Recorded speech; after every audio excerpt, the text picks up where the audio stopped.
Hello, everyone, and welcome back to the Covenant Army Marriage Podcast. We are so happy that you are here with us today.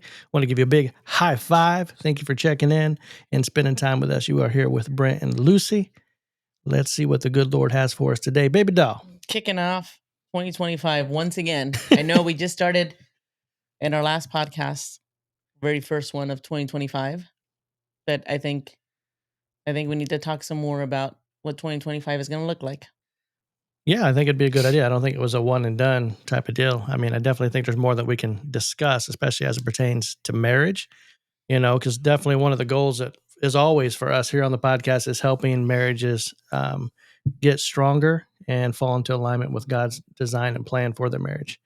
So what do you think would be something that would be important when you think about a couple coming into the first of the year, babe? What do you think is something that would be really helpful for a couple to focus on or think about? Well, last time we were on the podcast, we talked about having a plan for when struggles start to happen in marriage. Which a lot of people don't plan for. Usually 2025 is coming or whatever New Year's coming, and you're planning on all the great things that you're looking forward to. Mm-hmm. But sometimes not sometimes, every year we have some low points that we don't plan for, but they still come. Yeah. So I like that we kind of kicked it off with that in the last podcast, but this time I want to be a little more specific. We were talking about having a battle plan for when struggles come at your marriage. And again, it's about having the right mindset and the right way to think about it. Because let's just be honest, guys, marriage is under attack. I mean, when you look at the statistics, and I'm not huge on statistics, but when you look at it, too many marriages are failing. Too many marriages are falling apart. Too many divorces. If one marriage, I think that's too many. You know what I mean? Well, I would like to go into 2025, us as a team, to have a goal of squashing divorce completely. Well, we're definitely going to need the Lord's help with that one because we cannot do that ourselves. We believe in a big God, and I'm going to believe in a big goal. Yeah. And is for us to just help couples come to an understanding that divorce is not an option, that we can fight in our marriage together for the ultimate goal of oneness and really succeed in marriage and show our children something different than past generations. 100%. Breaking generational curses. That's a big thing. I know very early in our marriage, we've had a lot of discussions about what generational curses do we want to focus on that we squash with God's help to get out of the way. First, we had to recognize that they were generational curses, right? To recognize that there were some things that we were bringing into our relationships, different ideas. I'm sure there's not too many couples that sit down and you're dating and you're talking about getting married and talking about breaking generational curses. Well, to be honest, if you're a believer and a Christian and you're walking with the Lord, even hearing that term generational curses, you're going to come across it at some point. Okay. Now, when I was growing up, I'm going to say, okay, let me just be honest.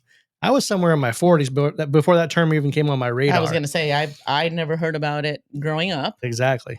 And to be honest, there are some Christian couples that don't discuss breaking generational curses, that it's not even. Should we? Like their focus and their awareness at all. Well, should we kind of define what a generational curse is? I mean, so people have an idea. Well, you're going to throw it to me? Go ahead. Long story short, since we were talking about divorce, divorce is a generational curse that which you will see. And the way you can kind of identify that is if you look back in the history of your family, some things that were destructive, curses to your family, alcoholism, divorce, pornography, and those are just a few. Right? Infidelity. If you see those things getting passed down to generation, right? That's a generational curse. And these are things that are getting passed down that are destructive to your marriage and to your family, right? I mean, God came to bless us, right? And a lot of people, blessings mean different things to different people, but we can have an abundant life. That's what the Bible tells us in John 10:10, that Jesus speaking to himself, he said, the enemy comes to steal, kill, and destroy, but I have come that you may have life in abundance. And I'm paraphrasing that last little part there. But God looks for us to have that full life, right? The enemy wants the opposite of that. And to walk in that fullness there, we need God's help to break those generational curses, break those struggles. And a lot of times, because couples are not having those conversations, like you said, how many couples sit down and actually talk about these things? the door is left open where these things just keep getting passed on and passed down. Well, and I think to that point today, I think we should talk about maybe, I guess, encouraging couples to sit down and come up with a plan Mhm. for this new year on how they're going to grow together in their marriage. Like, what areas would you want to grow in your marriage this year that maybe hasn't been a focus in previous years? Well, I think that's a good question. You may ask it, so I may just be saying the same thing, but like how many couples do you feel actually sit down at the first of the year and have that conversation? Like what area in our marriage do we want to grow in? Do we want to improve in? And there's different areas that you can. Like we could pick, okay, this year we want to focus on our finances. I mean, let's take it to the next level and really focus how we want to gain understanding and a godly perspective as it pertains to our finances. I think that might be one area that couples may discuss yearly, like how to do finances differently, how to grow in their finances. I do think that that might be a topic that many couples may discuss, but I don't. Okay, we've never polled the audience to find out how many couples actually sit down at the first of the year. Mm. Maybe not the first of the year because some of them are still half asleep. Well, after that, and especially coming out of the holidays, because typically, those last few months of the year, people are overspending. They're getting into debt. They're wrapping those credit cards up. Well, that's what I mean by like So most people, financially, people probably come together usually. I'm not gonna say the first year. I'm gonna say the first month of the year, yeah, like January. as soon as those bills start rolling Yeah, in, yeah, people are coming together and like, holy smokes, we spent way more money than we thought we did. there might be couples out there that do sit down and talk about a financial plan for the year. Hmm. I could see that more than coming up with a plan for how to grow in your marriage this year. Well, yes, and that was just one example of one area that a couple could talk about. If a couple wanted to grow in the area of intimacy, like sitting down, how can we grow and learn about intimacy that we can grow in our relationship, right? That's another area. Any areas that you can think of off the One top of of your us is head? thinking for Christmas, we gave a couple of couples in our family, we gave them some morning devotionals that they can do as a couple Marriage devotionals, yeah. to grow together. And we'd love to encourage growth in marriage with the couples in our immediate family and extended family. But I mean, I think it's really important to grow in that way together, like have that time. And I mean, I would encourage in the morning because it kind of sets your mind just in a different course when you sit down together and just do like a minute devotional in the morning. But I think areas like maybe setting some dates up more frequently. That's an area that I see a lot of couples kind of neglect after they've been married for a certain amount of years. Okay. They start not being intentional with dating. Like it's almost like, okay, we already have each other. We're married. We live together. We sleep in the same bed. Like we don't have to do a date as regularly as we did before we were under the same roof. So what you're saying is couples sit down at the first of the year and kind of devising a plan how we're going to increase our dating throughout this upcoming year. That's one area. One Okay. area. Like, because you're talking about growing intimacy. Hmm. Dating is one of those elements that helps to grow the intimacy in marriage. Okay. Um, okay, that was one that I came up with. Your turn. That you came up with? Okay. Yeah. Well, I mean, there's so many different areas, and each relationship is different. I mean, obviously, we see common areas in certain relationships, right? Areas.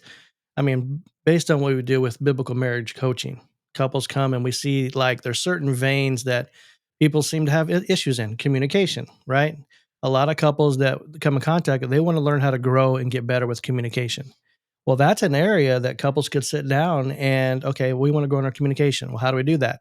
Start looking for communication resources. Pick up some great Christian books out there that help talk about how to communicate in a godly way, right? That's an area that you can focus on and then take those tools and resources and put them into practice and see growth in your relationship. And that's kind of to go back to how we started and you were talking about generational curses. Hmm. That could really be a generational curse that's been passed on as not communicating properly. Hmm. Or maybe there's been some lies that have been, in essence, been a part of your family tree Yeah. where, I mean, this is one that we've encountered in the past with couples, like somebody saying, "Oh, it's just a white lie," Hmm. and then the other spouse is like, "A white lie is still a lie, right?" So lying could be one of those generational curses that maybe you haven't identified as something that has been passed along. So maybe this year you guys sit down and have a conversation about even those little white lies. Like, we have to do something different if we're going to grow this marriage. And lying is definitely not one of those things that you want in marriage. No, I mean, obviously it's not. I mean, from a biblical perspective, the Bible tells us that the Lord, what is it? Detest a lying tongue, right? Is that Hmm. what it says? Detest a lying tongue. So God has some real strong feelings as it pertains to lying. I mean, He is truth. Just think about that for a second. Our God that we serve is the God of truth. The Bible tells us that Jesus is the truth. Think about that. Like there's no deceptions, there's no lies within him. And literally that the adversary, the enemy, is the father of lies. They said there is no truth in him. So if you think about that, any little element of lies. So yeah, that's something that again, if you don't know this stuff, I didn't know this stuff. When you talked about white lies and omission is the same as lying, all those discussions that we've had Yeah. over the years of our marriage, I didn't know it because I wasn't growing in those areas of my marriage because I didn't know I needed to grow. Well, and that's an area of marriage that a lot of people struggle with is trust, right? There's Oh, like yeah. areas where they don't trust their spouse. And to your point, that verse that you were sharing is in Proverbs 12:22. It says, "The Lord detests lying lips, but he Mm, delights in people who are trustworthy." okay. So building trust is also one of those areas that maybe as a couple you come together and you discuss how can we build trust in, whatever area that is, Yeah. right? So I think that's important to maybe make a part of your marriage this Well, I year. think it'd be great to have a trust across the board, But not 100%. not just in an area. I mean, I can see where. Well, some people will, you'll talk to some couples and they're like, "Oh yeah, I trust them." But like, for example, Yeah. in the finances, I don't know if we have 100% trust because some You talking people, about you and I? no, Well, it's possible. I mean, we've had that situation happen in the area of finances in our marriage, I see how you're trying to be respectful there and really like hone in on what you're trying to share. because I know we have had struggles in that area in the past. So, I mean, you got to be honest. I got to be honest, or you got to be honest. We have to be honest that No, we it's have good. had those struggles where in the financial area, Hmm. we've had to build trust in that area Yeah. just because of spending habits. Yeah. No, I'm glad you got those under control because you were really going off the track with those spending habits that you were having. Sure. Sure. No, I'm joking, guys. So yeah, I mean, well, one thing today, as we were talking about this, and again, there's so many different areas that couples can focus on and look at. Mm. And I run across this post today, and I know you just shared one off the top. And I found this on a social media page, and I don't remember where I got it. So, guys, I'm sorry about that, but I think it says healthy spirits at the bottom. Healthy spirits, just to give credit to where this came from. And it's 11 relationship goals for 2025. Hmm. Um, and I think this could be something that people could sit down and talk about this to give kind of some direction. Because maybe you've never had that conversation. Maybe you and your spouse have never sat down and begun to say, let's sit down and look at areas we want to grow in. This could be like some of those jumping off points, like, oh, that's an idea. That would be something I would like to talk to my spouse about. And I think, You can put all the blame on us. well, yeah, and I think you should write these down. I think you should sit down to be intentional Hmm. about following this through. You should sit down and write them down, Yeah. right? So that way that you have something that you can look at the end of the year and kind of measure how you've done. Oh, so you're talking about the goals Yeah, that you can. like if you're the goal of building trust, Yeah. and then basically you have your goal and how you will do that, Mm. and you guys both agree that you're going to do it, and then write the steps down, whatever action steps, and then you agree that at the end of the year you guys will kind of sit back down, and Like not a that little. you're only going to meet at the beginning of the year and end of the year. So you mean So like a little report card? yeah, like a report card at the end of the year, like, hey, how did we do in this area? Yeah. And don't beat yourself up if you're not 100% at the end of the year, but if you see progression, definitely affirm that and talk about how you can continue to progress Mhm. the next year.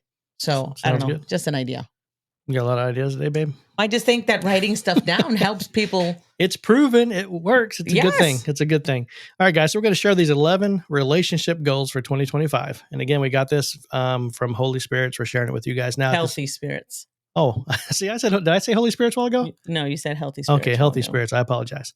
And the first one out of the 11 that my wife just shared a while ago, is no lies. We're going to make this a goal for our marriage. No more lies. And again, for us, it's no lies at all. No little white lies, no admission. Let's be totally honest and transparent with each other. The good, the bad, the ugly, all of it. Well, okay. Since you said for us, Yeah. I don't feel like we've ever struggled in the area of lying in marriage. I don't think we've ever had that issue. Yes, and I know you Have like. you lied and not told me that? N- Just want to make sure. Of course, and I thought the podcast would be a great place to bring this out right now. No, I've never lied, and again, I don't want to get off track, but for us, I mean, this is, again, it's about revisiting and reestablishing those goals that we set in the past that we can kind of check the box. Hey, we're still good here. Is there any, is this something we need to come back and revisit? Well, I think that is why we have a good marriage, because we did establish that from the beginning. Like, even if it's going to hurt, you should always speak the truth in love. Yeah. I think that should just always be at the top of the list. Honesty builds trustworthiness and intimacy. It does. Very good. So no lies was the first one. The second one, effort is clear. Effort is clear. So when I say effort is clear, babe, what's that look like for you? I have no idea. I was going to ask you. I don't know. We didn't know what that, effort, like what you're putting into the marriage. Yeah, that it's evident that we're putting effort toward growing our marriage and relationship. So that you're being intentional. Yeah, that you're being intentional. Because, like, say a couple sat down to have this discussion, and again, maybe in the ministry that we do, working with couples, many times one spouse is really eager, ready to grow, and ready to do, and the other spouse is like, yeah, that sounds good, handle that, like, start growing for us, and they kind of pass the ball over to them, and the other spouse feels like, well, I'm only the one that's putting any effort in here. I'm the one that wants to grow in our communication. I feel like I'm doing it all. So it's great when both commit to putting forward effort into the different areas that you're looking to grow in. Not just great, necessary. It is necessary that both spouses are putting effort into growing this marriage and relationship. You guys are a team. You guys are a partnership. You are only going to succeed if you are doing it together. One person is not going to keep this marriage alive. Right. You guys need to realize that you were in the boat together. This boat is going to succeed or fail based if you guys are able to function together. But I will say, because we do see the marriages where there is one person that is really focusing on the marriage, really wants to grow, and maybe the spouse is falling behind a bit. I will say that person that's being very intentional with God, like praying about change in their marriage with God, you still can see God working in that marriage and working in your spouse's heart. Like, that's intentionality. And I love that. And you talk to that person. I'm going to talk to the person that has dropped the paddle, is not paddling that boat, and needs to get back on board. I think we need to with helping this relationship. I agree. They both need to be working together. Yeah. But I know right now there's somebody out there that feels like they're the only one. That's what I'm saying. That's working hard in the relationship. Yeah. But I want to encourage that person that, yes, I agree with you. Both should be working. Yeah. But until your spouse gets on board, the one that's not fully paddling with you, I would pray about your spouse's heart. I would pray for God to intervene in helping you guys grow in your oneness and grow together, because God will do that heart surgery for you. You don't have to nag, complain, force, push, pull. Like, you don't have to do any of that. Well, and again, I'm going to talk to the other side. If your marriage is not how you want it to be, you do have influence on there. What can you do? How can you approve? Where can you take responsibility for your part? Because chances are maybe you haven't been talking to your spouse. Maybe you guys aren't sitting down and having communication. There could be so many what ifs. Right. But are you all in? Like, are you all in this marriage? Are you putting the effort in? Like, if you go to your spouse, and guys, this is always the big question. Go to your spouse and ask them how you're doing as a spouse. And as a man, how am I doing as a husband? Do you feel comfortable going to your wife and asking her how you're doing as a husband? I feel like you should rub my feet more. Okay, I can get down with that. But as a husband, if I don't want to do that, that's a big red flag. Okay, I probably already know I'm not doing what I need to be doing. You know what I mean? That's already an indicator. If I don't feel comfortable going to my wife and asking her that question, that's already an indicator. I know I'm probably not pulling my own weight here. And I can either keep going down that path, or I can say, you know what? This is a new year and I'm going to be a better husband. This is an area I need to grow in. right? That's putting effort in. And same if it's the wife. Yeah, of course. If the wife knows, is I mean, come on. We know when we're not doing 100% what we should be doing. Most people do. So some people may be oblivious. I don't know. We'll have to see. But that's why you need God. You can pray, like, God, help me be a better husband, help me be a wife, and then listen to the Holy Spirit, what he's telling you to do. And then also pick up your Bible and read it. That helps as well. So the next point, which I think is point 3, listening is a priority. I love that. Listening is a priority. Now, keep in mind here, it's not just saying talking. This is listening and actually listening to understand what your spouse is trying to share with you. Like, how important would that be if just couples would stop and listen to understand what their spouse is trying to share with them? I think that's very important. Everybody wants to be heard and understood. Yeah. So that's a good goal to have on your list. And the beautiful thing is, I promise you, that's what you were doing in the beginning of your relationship. You were listening to each other. That's why they like you. You made them feel important. You made them feel like a priority, right? You were doing all the things. This is one of those things. When they were talking, you weren't trying to talk over them. You weren't trying to belittle them or put them down or tell them that's a crazy idea. You're like, oh, that's so cool. Tell me more about that. And they leaned into it because you were listening, right? So making listening a priority. Number 3. You want to share the next one, babe? See yourselves as a team. I think this one, through everything, you should always feel like you have a teammate, somebody who's on your side, who you know is supportive and is encouraging and motivating and inspiring. Yeah. It's really important to feel like you're not doing it on your own, that you have your partner, your teammate that signed up for this with you when you got married. Yeah, that's good. And again, that's why it's important to sit down and have the conversations, because that playbook, right, is so important for a team to succeed. Sitting down, having the conversations, talking about these goals is going to help you guys line up with one another. I mean, easy way to look at it. I mean, I know we're not big sports buff in our house, but when like you're watching football, if there is one team member that's doing whatever they want to do out on the field, it's not going to work well. No, and all the other teams are going to be very mad at that person. Yeah, it's not going to work well. Yeah, so not going to create a good environment out on the field. So the next one is, and I think people overlook this one. When you've been married for a minute, I think people overlook this. Easy to have fun together. Easy to have fun together. Like, when's the last time as couples do you just stop and say, let's go have some fun together? I think that's important. I'm trying to understand why they put easy to have fun together. I'll tell you why. Sometimes it's hard for wives just to relax and have fun. You just say just wives? Okay. So you're trying to say wives aren't fun, like husbands are the only fun person in the marriage? Typically, okay. In my own experience, in my opinion. Oh, Lord. I find it. I'm just going to talk from my own place. I think you should. My own little atmosphere here, my own little environment. And just remember where you sleep. Well, see, that's why right there. I try to bring fun to the table. Like, I enjoy us laughing together and having a good time together. And not that I don't like focus on what's important, but I find it easier to keep that in its own little box, where I find for yourself, like, all your little boxes are kind of pouring into each other. So it's harder for you to detach at times. So you're trying to say I'm an ogre? Not an ogre. I would never use ogre. So I'm not fun. Not even not that you're not fun. What I'm saying is that you like to be in that moment.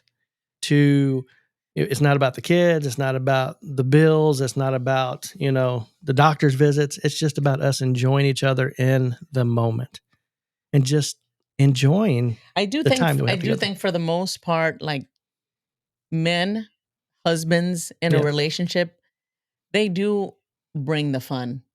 For the most part, I feel like they bring the fun into the relationship because they like that friendship element. They like to laugh together. Yep. I'm not saying that women don't bring that, but in my experience, for the most part, when we look at, different couples, it looks like that the husbands are really looking for that element of fun, trying to make their wives smile. Yeah, I try to do it every single day. You do. You do a great job. I do? Sorry, excuse me, guys. So yeah, having fun together. All right, do the next one, sweetie. The next one, collaborative decision making. Ooh, this is a big one. This is huge. Remember, these are goals. Okay.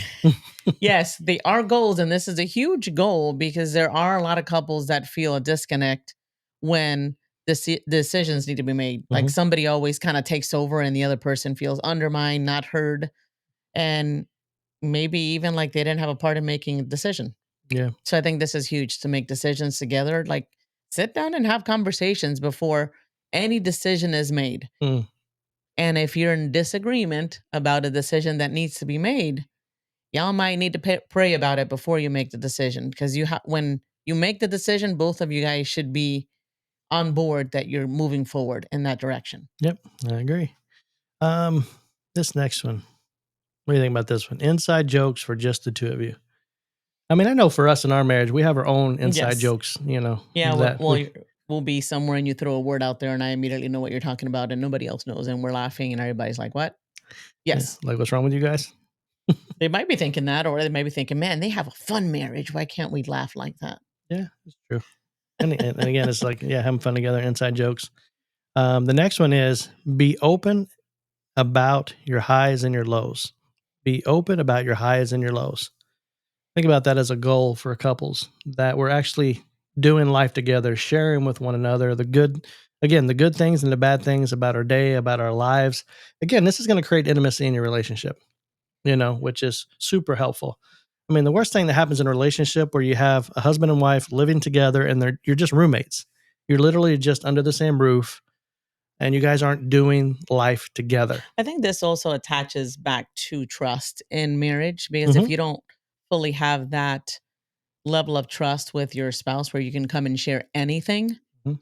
you will withhold from speaking about certain elements, whether it's a high or a low. Mm. But I do think working on your trust, building up trust will help in this area too. And that kind of touches on the next one, which is feeling calm in each Hmm. other's presence, Yep. you know? Um, and I don't know how would you kind of have this topic, how would you have this conversation with your spouse, me, if you weren't feeling calm in your spouse's presence? I just tell you. I And that's generally great.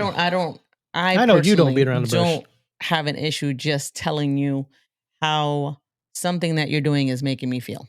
Mhm.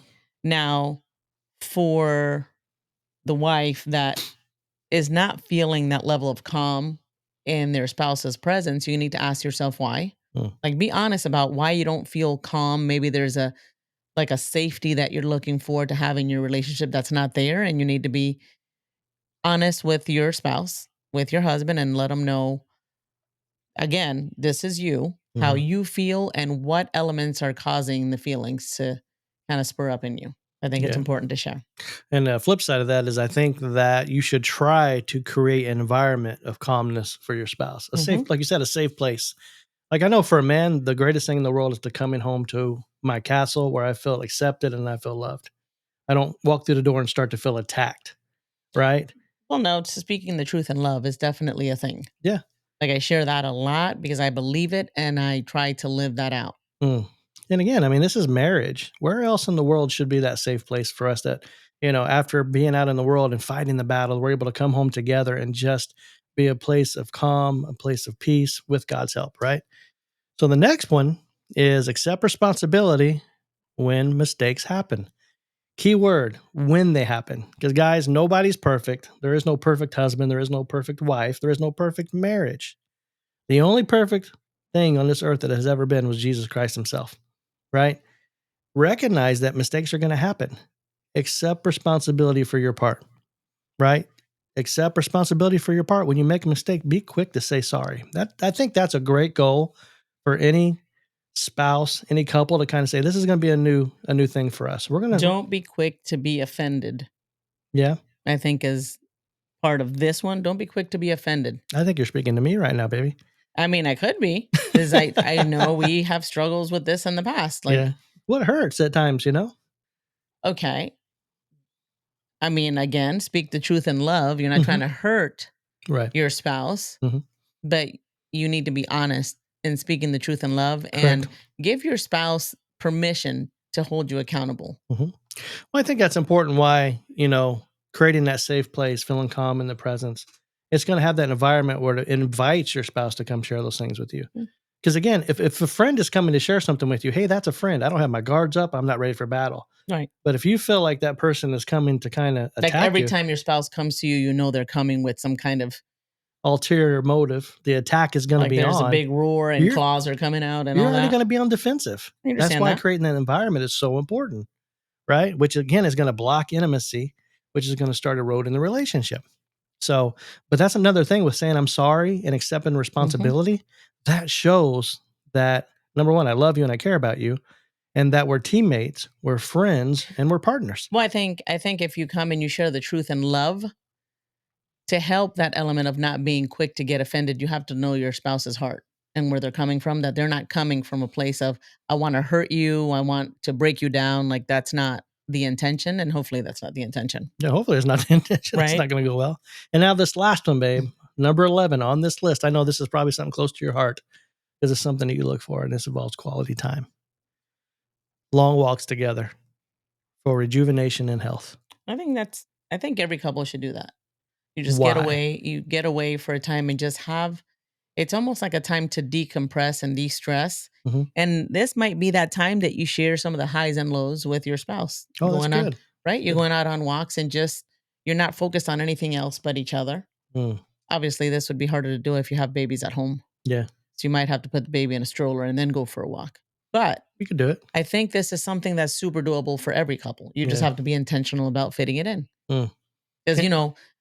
people and their busyness, like that's a whole thing. Mm-hmm. Busyness has become this almost like another person in the house. Mm.